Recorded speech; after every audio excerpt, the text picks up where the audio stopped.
Ricardo Alarcon de Quesada fought against the dictatorship of Batista, and after the revolution triumphed, he worked for many years in the first line of the political battle, as a diplomat, a politician, and for many years as the president of the National Assembly of the People's Power.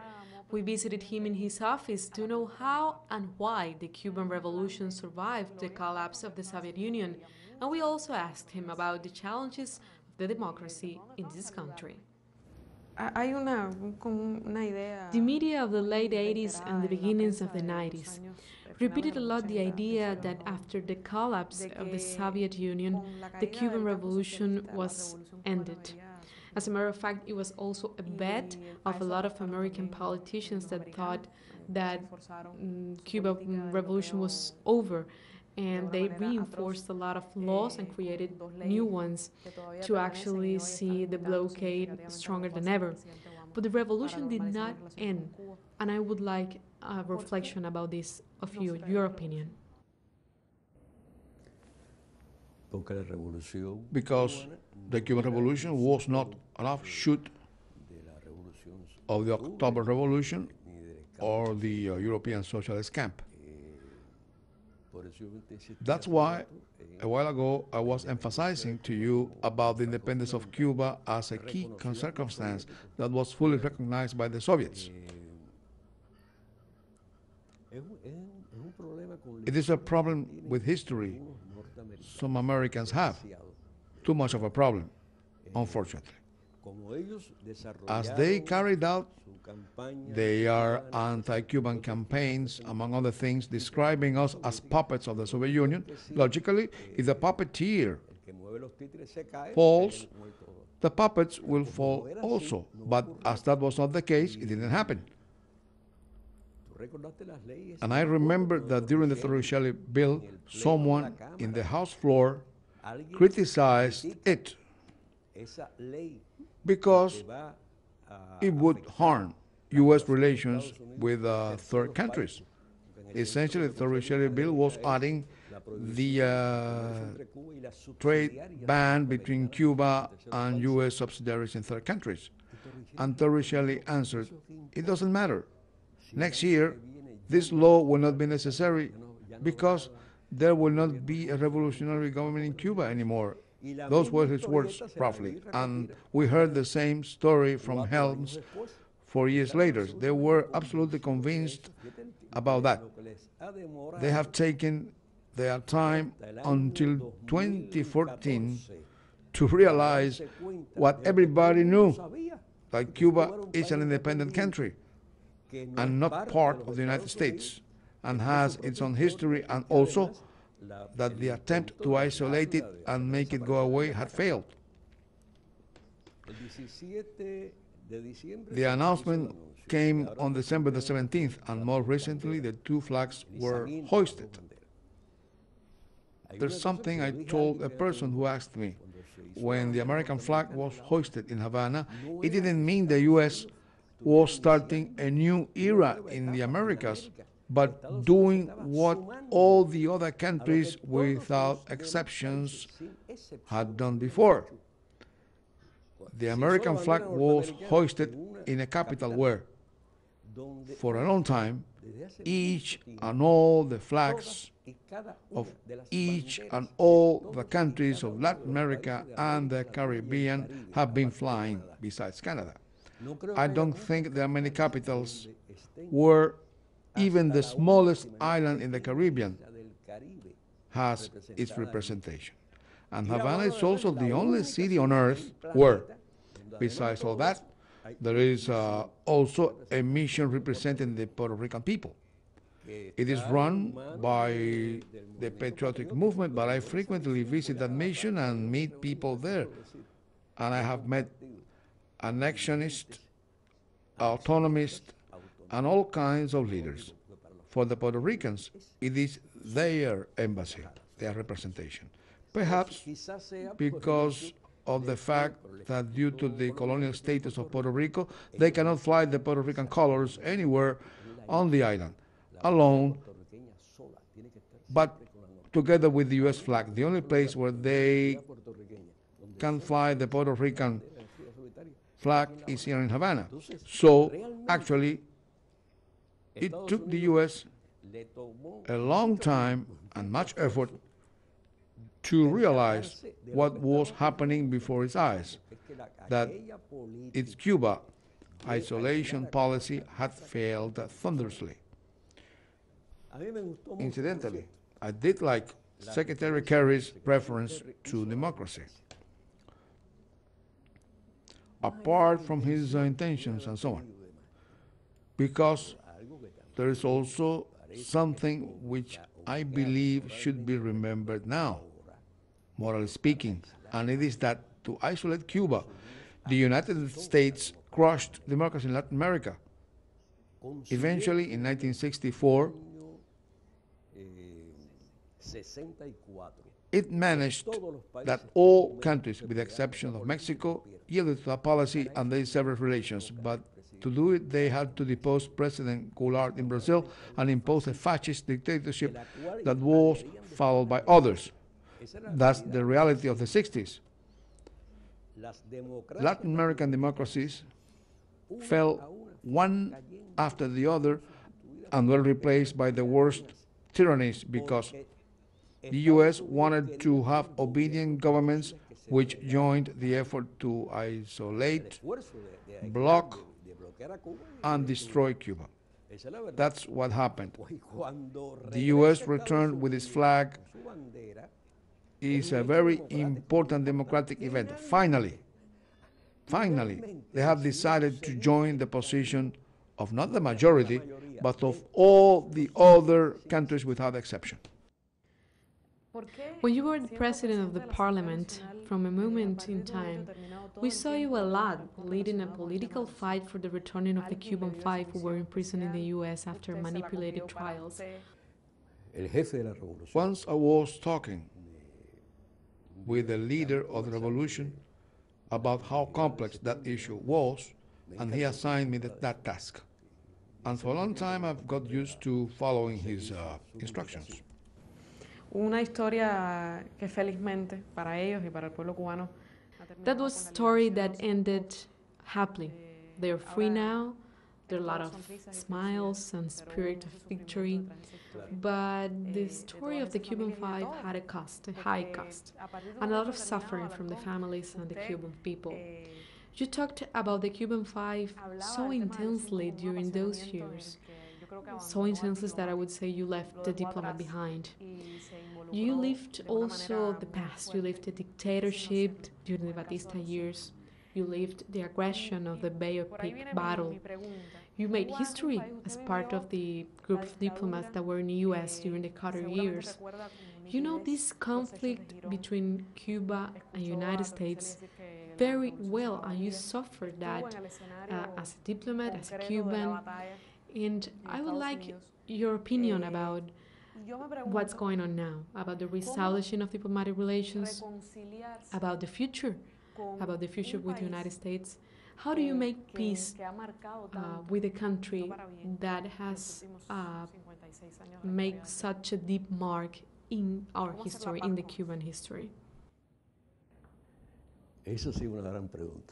That's really a big question. Look, I think it should be understood we are now in a phase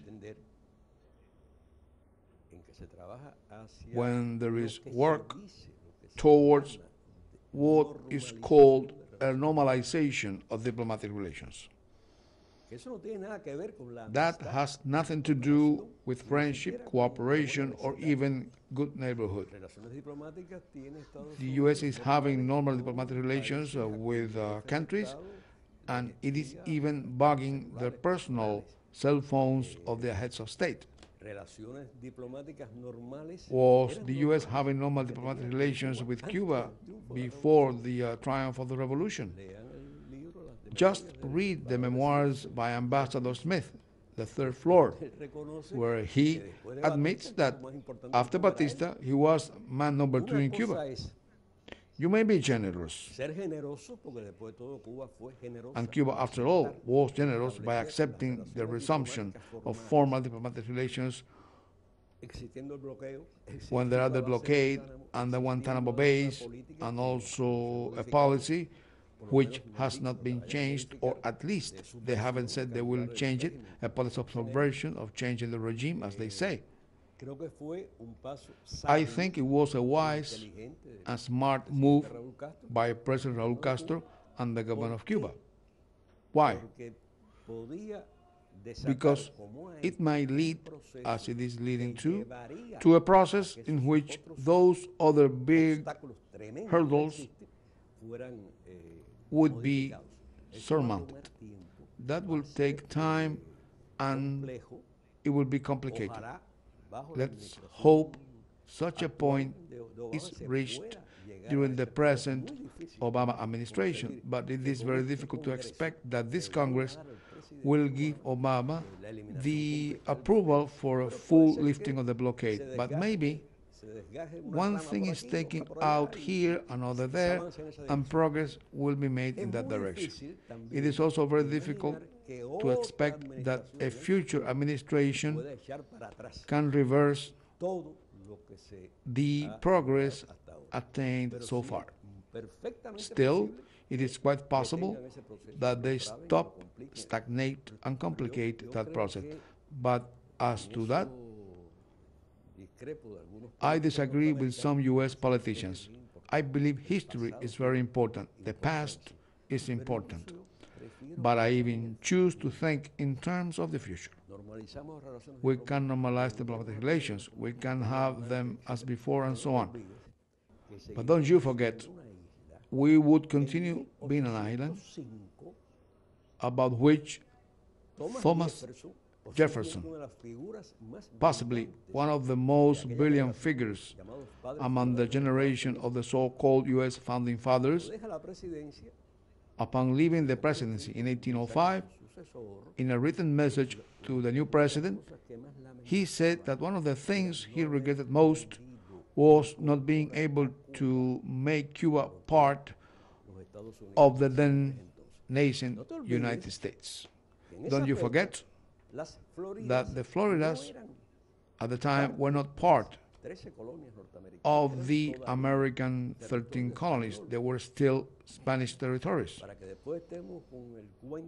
So forget about that little story that all U.S. policies are the result of the views and attitudes of some groups in Florida. Before Florida became U.S. territory, Thomas Jefferson anticipated that Cuba should belong to the U.S., perhaps without having Florida. And he said something more, that he knew of no case in history of a small island so close to a big and powerful country which could embark on an independent path. Such ideas or notions have been subconsciously in U.S. politics for over 2 centuries. The day will come, we will have normal relations, diplomatic, trade, and economic relations between Cuba and the United States. But we shall continue being a small island, and we will continue being very close to a big country. And it is also a big country, and that's why I like that mention of democracy I alluded to earlier, which has a long way to go to stop being what it is, a source of threats and perils for the rest of the world. We, Cuba as a nation, as a people and government, and in our diplomacy, have consistently rejected interference, the pretense to dictate our destiny from outside, or discussing or negotiating with anybody our political, economic, social, or other projects. But actually, and speaking in full candor to you, the whole world has a right to be concerned about U.S. domestic affairs. Who can assure me that, notwithstanding these agreements, or in year 2016, 2020, or 2024, power will not be grabbed by those who are hunting blacks in the streets with impunity, or by those barbarians who discriminate women, or who are pretending that Mexico erects the wall so that Mexicans or Central Americans cannot enter the U.S. I mean, the danger posed by the evolution of U.S. domestic politics gives the whole world the right to be concerned about or have an interest in how things will go in the United States. Cuba would never pose a threat to the United States, but the U.S. has always been so. The great challenge for Cuba, in my judgment, goes beyond immediate things.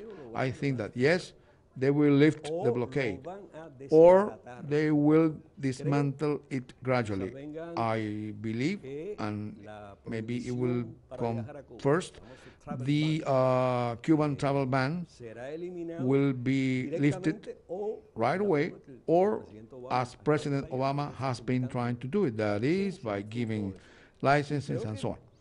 And I think we would come more or less to having more or less normal relations, as normal, I always say, quote unquote, as those the U.S. has with other countries. But that shall never change the fact that we are a small island with a zeal for its independence and for doing things as it decides, as a right every sovereign people have.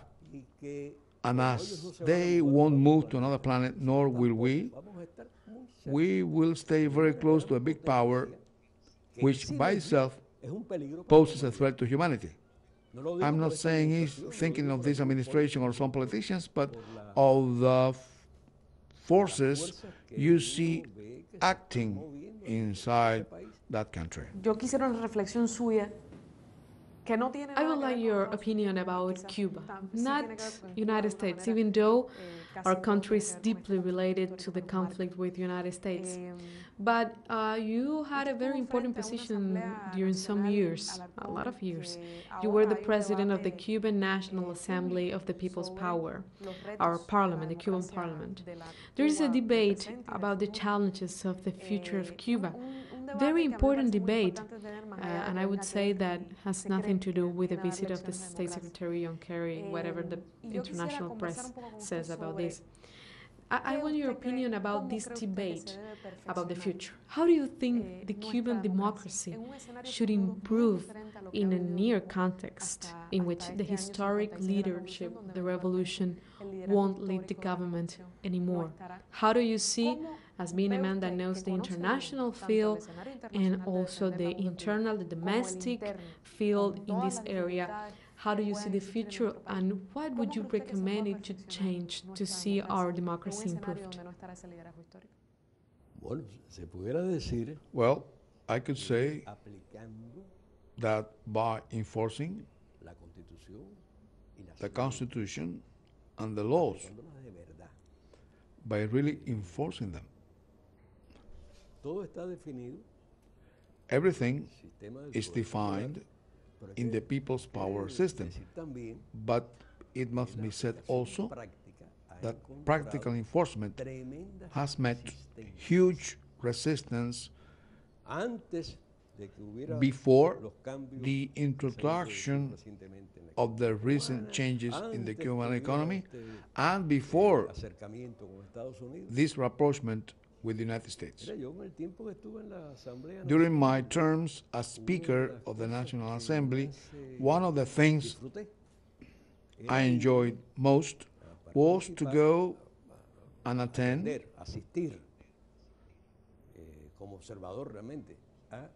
as an observer, really, neighborhood accountability assemblies with the neighbors.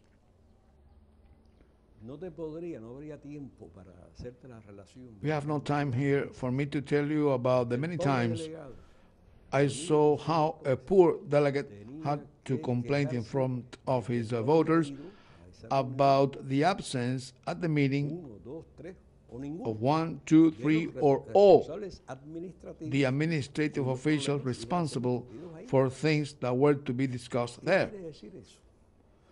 What does that mean? That a manager of that grocery or pharmacy or a ministerial official in that area don't think that the highest authority there is the constituency delegate, because he was elected by the people. He's the true representative of the people. And in a real democracy, the sovereign are the people. Or Rousseau explained that democracy was an utopia, that a democratic and representative system could not exist because you cannot delegate sovereignty. A citizen is free the day he casts his vote and chooses the one he wants to represent him, but the next day he is the same slave he was before. So said Rousseau, referring to the British system, which was the only democracy, though it was a democracy then. The only way to do it is first to have a regime of social justice, of social and economic equality, together with a system under which a voter can control the elected official through what Rousseau called the imperative mandate. That is, people themselves will decide what their representative must do. But it turns out that administrators and bureaucrats do not believe in it, that it is nonsense, and what matters is the power they have, because they are the ones with cars in the neighborhood, with phones and resources, not in the hands of citizens who, so it seems, are just poor souls who are complaining, and that is not true. They are the sovereign exercising the authority. That's how the theory goes, and that's the letter of our laws. But we've got to admit that's not the reality. Everybody knows it. I think the challenge now is even greater, because I believe in normalization. I think it is possible to have two countries which overcome their antagonism and confrontation and so on, and that's good for the peoples of the two countries, correct. But I also believe that we must uphold democracy, regardless what it means for former Senator Kerry. I think it is something to be upheld in Cuba and in the United States. And the Cuban system, with all its imperfections, is much closer to achieving what could be that democratic utopia than the U.S. system. It is closer due to the progress made in terms of social justice in this country, in terms of equality and human solidarity. But all those factors are being strained today by capitalist elements which inevitably had to be introduced in Cuban society, like the personnel gain on others' work. That's the private property activity in this country which you can have in any other country.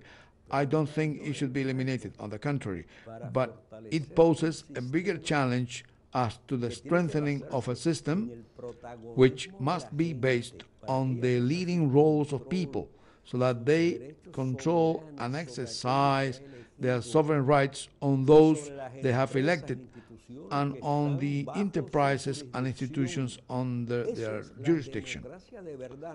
That's true democracy. Those ideas are stated, not exactly in those words, in the documents on which our political system is based. But we've got to admit that even though we solved the biggest problems, that is, ending foreign domination, eradicating illiteracy, ending the worst forms of exploitation and large landholding, and so on and so forth. Well, that's true. But still, those are just the premises for the creation of a truly democratic regime.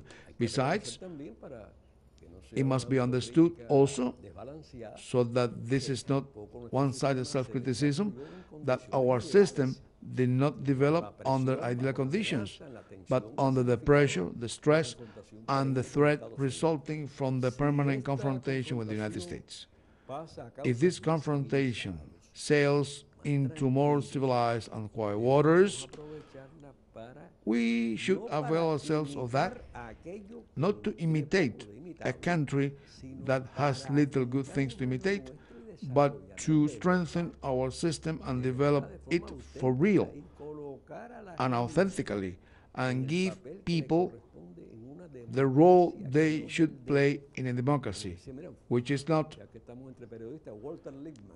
Well, now that we are among journalists, I remember Walter Lippmann, who was a great American liberal philosopher and journalist. He defined U.S. liberal democracy as a theater where the citizen is sitting in the last row as a spectator who can barely discern what's happening on stage, can't hear the voices and so on, but that's his role. He's the spectator. He should look at what others are doing, deciding, and executing. Democracy is just the opposite. There are no spectators, but protagonists. This is easy to say, but to achieve that, you need social transformations first, real independence, and a willingness to do that. The first requirement is to really believe in it, to be sure about it, and give the people what is theirs. It is given back to the people what belongs to them, so that a system can really claim to be democratic. Thank you very much, Alarcon. It's been a pleasure having you here. Thank you.